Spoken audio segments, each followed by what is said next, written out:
WhatsApp guys, मैं हूँ धीरज और हम लोग स्टार्ट करेंगे the sectors of Indian economy. Okay, so start तो एक हफ्ता हो चुका है। मीन्स हमने इसका चैप्टर पढ़ लिया है। जिन्होंने नहीं देखा वीडियो, वो पहले वीडियो देख के आ जाओ, तभी मज़ा आएगा आप लोगों को। सो चैप्टर तो हो चुका है ख़त्म। अब इसके एमसीक्यूज़ करने। इसके अंदर टोटल 30 एमसीक्यूज़ और 10 फिल इन द ब्लैंक्स और 10 ट्रू एंड फॉल्स और फिर 30 हमारे वो क्या कहते हैं उनको, मैच द बॉक्स, ठीक है ना। और फिर एसर्शन और रीजनिंग वाले भी क्वेश्चंस हैं। इसके अंदर बहुत सारे एनालॉजी क्वेश्चंस हैं, पीवाईक्यूज हैं, बहुत सारी चीज़ें हैं, सारे के सारे इसके अंदर है। समझ लो यार, आराम से 70+ क्वेश्चंस तो इसके अंदर होंगे। मीन्स इसके अलावा ना the sectors of Indian economy में कहीं से भी क्वेश्चंस आ ही नहीं सकते। तो चलो क्वेश्चन स्टार्ट करते हैं, वो बिना किसी बकवास से। पर 2 शर्तें हैं यार।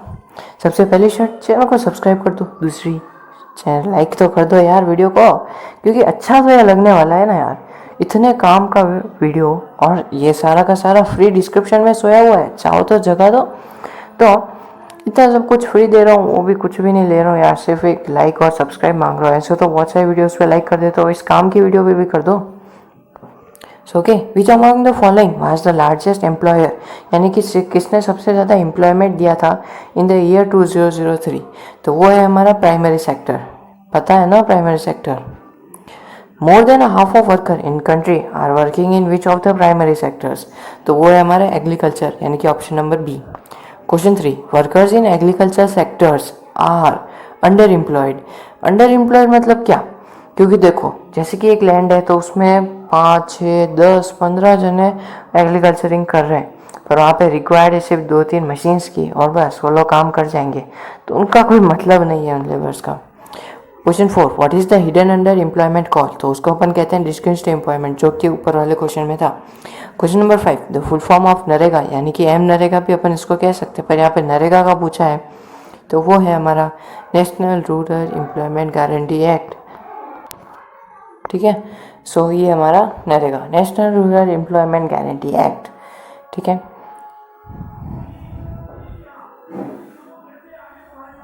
तो question number 6, under NREGA 2005 all those who are able to and are needed in work to have being guaranteed. तो क्या है, तो कितने दिनों का उनको वर्क गारंटेड मिलता है? उनको मिलता है 100 डेज का, वो भी भाई गवर्नमेंट से। तो द सेक्टर्स पर गवर्नमेंट से मिलता है ना, उसमें भी एक फॉल्ट है, पता है क्या? जैसे कि गवर्नमेंट जो है वो शायद 200 पर डे देती है, जो उनका वर्क कंप्लीट करता है, उनके जो गिवन जो वर्क है वो कंप्लीट करता है। पर कुछ जगह क्या हो रहा है कि जो वर्क है ना, वो देने वाले जो एम्प्लॉयज़ है ना, वो 30-20 रुपीज़ खा जाते हैं। यस, वो घर से नाश्ता करके आते नहीं है शायद, इसलिए वो खा जाते हैं। तो फिर वो जो नरेगा वर्कर्स हैं उनको सिर्फ 170 या 180 रुपीज़ ही मिलते हैं, और कभी कभी तो 100 ही मिलते हैं, बोलो। तो ये होता है कि गवर्नमेंट बहुत सारी पॉलिसीज़ निकालती है, पर वो हम तक पहुंचती नहीं है, वो भी करेक्ट वे में। हम समझते हैं कि गवर्नमेंट धोखेबाज है। The sector which is categorized by small and scattered units largely outside the control of the government is called, उसको अपन कहते हैं अनऑर्गेनाइज्ड। मतलब कि कहीं पे कंस्ट्रक्शन हो रहा है, पब्लिक का प्राइवेट कंस्ट्रक्शन है, उसके अंदर प्राइवेट लेबर्स आए हुए हैं, तो उनको कभी वेजेस देंगे कभी नहीं देंगे, कुछ भी वो लोग कर सकते हैं, और कोई सिक्योरिटी भी नहीं है। Question number 8, the sectors which includes a large number of people are employed on their own doing small jobs such as selling on the street or doing repair work is referred to as, उसको अपन unorganised sector कह सकते हैं।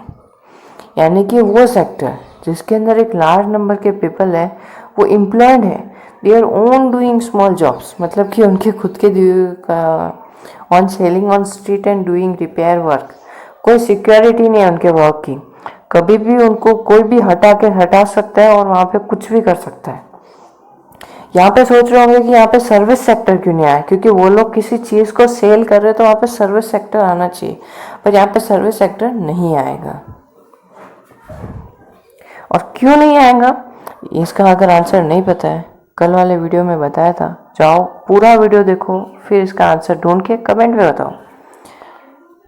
Question number 9, since the 1990s it is common to see a large number of workers losing their job in the, किसमें उन्होंने job की loose की उनकी, वो है ऑर्गेनाइज सेक्टर में। Question number 10, protection and support.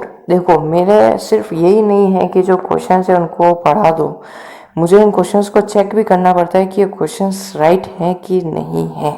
तो अब इस क्वेश्चन नंबर 9 जो है इसमें मेरे को डाउट हो रहा है कि शायद तक से ये राइट है, समझ रहे हो ना। तो question number 10, protection and support to the unorganised sector worker is necessary for both. यानी कि प्रोटेक्शन और सपोर्ट जो अनऑर्गेनाइज सेक्टर में जो लोग काम कर रहे हैं उनके को किसके लिए नेसेसरी है, वो रूरल और अर्बन के लिए नेसेसरी है, वो इकोनॉमिकली और पॉलिटिकल डेवलपमेंट के लिए नेसेसरी है। क्योंकि चाहे वो कोई भी हो, इकोनॉमिक और डेवलपमेंट सब कुछ ही होता है। The sector in which the government owns most of the assets and provide all the services is called, उसको अपन कहते हैं पब्लिक सेक्टर। मतलब कि उसके जितने भी एसेट्स होंगे, जितने भी मतलब कि जैसे कोई पब्लिक ट्रांसपोर्ट सर्विस है, ठीक है, तो पब्लिक ट्रांसपोर्ट सर्विस है, तो उसमें जो इतना भी उनको प्रॉफिट हो रहा है वो सारा पब्लिक को जा रहा है, मतलब गवर्नमेंट को जा रहा है, पर गवर्नमेंट उसके बदले में हमको सर्विस प्रोवाइड करती है। Question 12, the sector in which the ownership of assets and delivery of services is in the hands of individual is called private sector, अपन उसको कहते हैं। Railways and post office are example of, उसको अपन public sector कहते हैं। Tata Iron and Steel Company Limited, Reliance Industrial Limited are examples of, किसके examples है, प्राइवेट कंपनी के। क्यों प्राइवेट सेक्टर्स के, क्यों, क्योंकि ये ओन्ड बाय एक इंडिविजुअल है। The purpose of the public sector is, अब पब्लिक सेक्टर का पर्पस क्या होता है, वो किसी प्रॉफिट के लिए नहीं होता बेसिकली, और टू रन द गवर्नमेंट भी नहीं होता और टू प्रोवाइड एम्प्लॉयमेंट भी नहीं होता, not just to earn profit, बस simple. Question 16, growth of cotton plant mainly depends on natural factors such as rainfall, sunshine या फिर climate, all of the above, ये सारे के सारे required है, ठीक है ना। अब हमारा question 17, good produced by exploiting natural resources belonging which of the following sectors, वो है हमारा primary sector. Question 18, which of the following sectors forms the base for all the other products that we subsequently make, तो वो है हमारा primary sector. Forms the base, base यानी कि raw materials कहाँ से आते हैं हमारे। Question 19, primary sector is also called as, उसको अपन है ना एग्रीकल्चर रिलेटेड सेक्टर कहते हैं।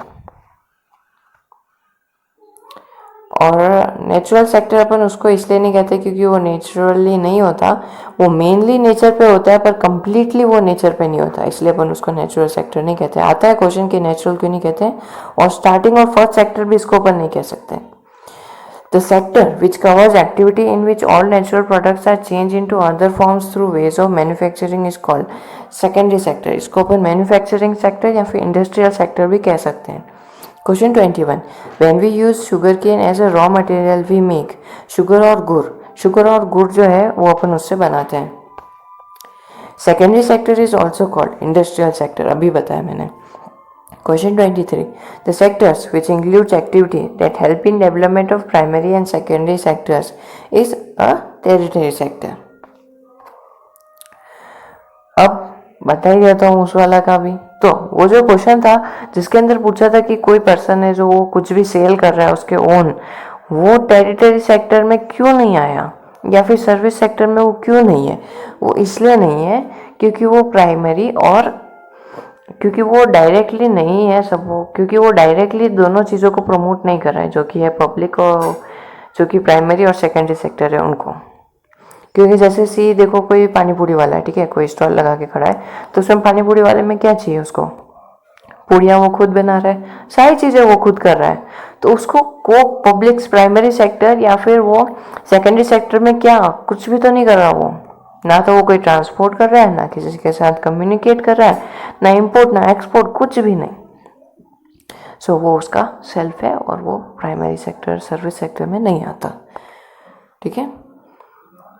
और ये बैंकिंग वाला तो अभी बताया मैंने, ये होता है हमारा टेरिटरी सेक्टर या फिर service sector.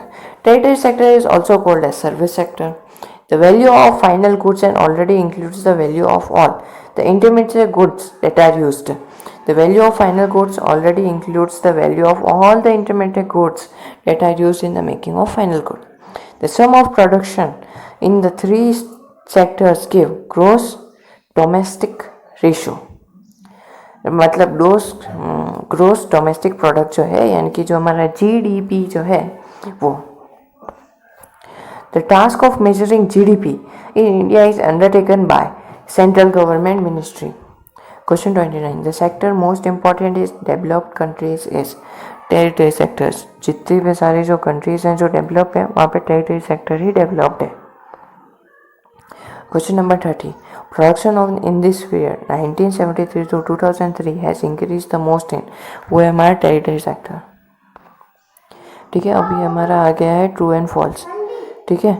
For the growth of cotton plant we depend mainly but not entirely on nature factors like rainfall, sunshine and climate. True, अभी तो ऊपर बताया था. Question number 2. In activity like dairy, we are not dependent on the biological process of animals. False. हम लोग completely dependent होते हैं biological processes में जब बात आ जाती है dairy की. When we produce a good by exploiting natural resources, it is the activity of the primary sector. Yes. The secondary question number 4. The secondary sector covers activity in which natural products are changed into other forms through ways of manufacturing. Assertion और reasoning questions के लिए इंतज़ार करो. ठीक है, तो ये सारे वही क्वेश्चंस हैं और चाहो तो बिल्कुल ज़रूर पढ़ना इनको. वही जो ऊपर MCQs आए हैं उसी में से इनको ट्रू और फॉल्स को बनाया है. और ये कुछ हमारे वो हैं मैथ्स तो फॉलोइंग है. ठीक है, तो इनको भी कर लो. ये कुछ मैथ्स तो फॉलोइंग है और ये हमारे हैं वो फिल इन द ब्लैंक्स. अब आ जाते हैं अपन एसर्शन और रीजनिंग पे. ओके,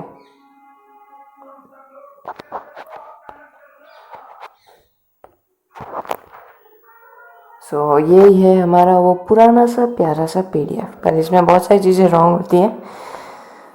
सो ओके, और यहाँ पे एक क्वेश्चन है.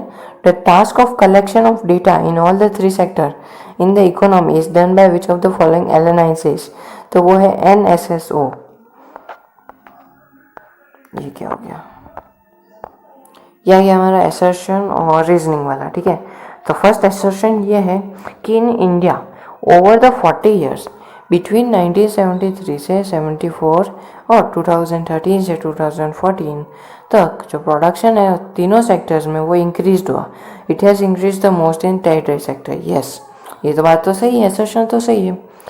Territory sector is the only organized sector in the economy, so the government spends a lot of money for creating jobs in territory sector. ऐसा नहीं है, तो ऐसे बहुत सारे रीज़न है जिसके वजह से प्रोडक्शन हुई है टेरिटरी सेक्टर के अंदर. जैसे कि अगर कोई कंट्री डेवलप्ड है तो वो क्यों है? वहाँ की हेल्थ फैसिलिटी अच्छी है, वहाँ की एजुकेशनल फैसिलिटी अच्छी है. तो ये सारी जो फैसिलिटीज़ हैं ये आती है सर्विस सेक्टर में, और सर्विस सेक्टर का दूसरा नाम होता है हमारा टेरिटरी सेक्टर. एक और assertion, Reliance industry is a privately owned film. Government is a major stake holder is Reliance industry. नहीं, ऐसा नहीं है. असर्शन जो है वो सही है और मतलब जो हमारे रीज़न है वो गलत है. ओके, अब question number 3. Assertion, the development of agriculture industry leads to the development of service sector. ठीक है, as the primary and secondary sector develops, the demand for transport, storage structures, bank, insurance etc. increases और हमारा territory sector भी increase हो जाता है. So yes, दोनों ही true है और आर भी उसकी करेक्ट एक्सप्लेनेशन है. Question 4. In an individual who manufactures flour from wheat in engaged in primary sector, when some process of manufacturing is used, the product is a part of secondary sector. देखो भाई, ये जो है ना, an individual who manufactures flour from wheat is engaged in primary sector, वो गलत है, वो सेकेंडरी सेक्टर का पार्ट है और रीज़न भी गलत है. असर्शन, क्वेश्चन 5 का assertion, GDP shows how big an economy is. Reason, GDP is the value of all goods and services produced within the domestic territory of the country. ठीक है, so in the year both assertion and reason are true and the reason is the correct explanation of assertion. अब हमारा 6 और फिर ये 7th और ये question हमारे सारे हो चुके हैं कंप्लीट। वीडियो को लाइक और सब्सक्राइब कर दो। क्वेश्चन सारे नहीं हुए पर ये PDF है, प्लीज़ वहाँ पे जाके ले लो। और ये व्हाट्सअप नंबर है, इसके ऊपर आप कभी भी मैसेज मत नहीं करना, नहीं करने का, इसके ऊपर फ्रॉड है। सिर्फ वेबसाइट है अच्छी, मतलब सिर्फ PDF है अच्छा, उसमें भी बहुत सारी चीज़ें गलत है। सो जाओ नीचे रेड वाले बटन को सिल्वर करो, और सिल्वर करो या फिर ग्रे करो, कुछ भी जो भी वो होता है, ठीक है। Thank you for watching.